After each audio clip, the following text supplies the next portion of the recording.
प्राचीन काल की बात है। एक छोटे से गांव में एक पवित्र नदी बहती थी जिसे लोग शिव गंगा कहते थे। मान्यता थी कि इस नदी में स्नान करने से सभी पाप धुल जाते हैं। लोग इसे भगवान शिव का वरदान मानते थे। गांव के किनारे एक बूढ़ा किसान रघुनाथ रहता था। वह शिव भक्त था और रोज शिवलिंग पर जल चढ़ाने के लिए नदी से पानी भरता। एक दिन जब रघुनाथ नदी से पानी भर रहा था, तभी नदी के किनारे एक रहस्यमयी साधु प्रकट हुए। साधु ने मुस्कुराते हुए कहा, पुत्र, तुम हर दिन शिवलिंग पर जल चढ़ाते हो, लेकिन क्या तुम्हें पता है यह जल शिव तक पहुंचता भी है या नहीं?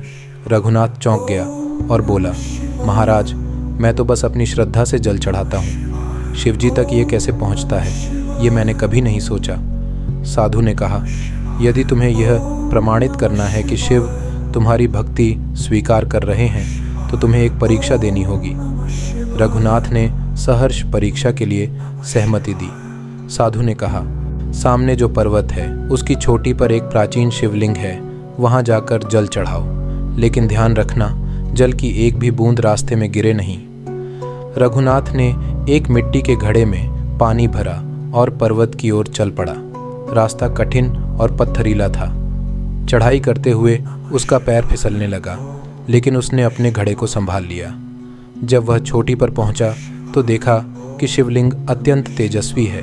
जैसे ही उसने जल चढ़ाया, आसमान में घनघोर बादल छा गए। अचानक भगवान शिव स्वयं प्रकट हुए और बोले, वत्स, तुम्हारी भक्ति और समर्पण ने मुझे प्रसन्न कर दिया है। यह नदी मेरी शक्ति का प्रतीक है। जो भी सच्चे हृदय से यहाँ आकर जल अर्पित करता है, उसका हर कर्म मेरे तक पहुँचता है। तुम्हारा श्रम और विश्वास सृष्टि के लिए प्रेरणा है। शिवजी ने रघुनाथ को आशीर्वाद दिया और उसे अमृत से भरा एक कमंडल भेंट किया। यह अमृत गांव के सभी लोगों के लिए स्वास्थ्य और समृद्धि का वरदान बन गया। तभी साधु ने प्रकट होकर कहा, मैं नदी का देवता हूँ।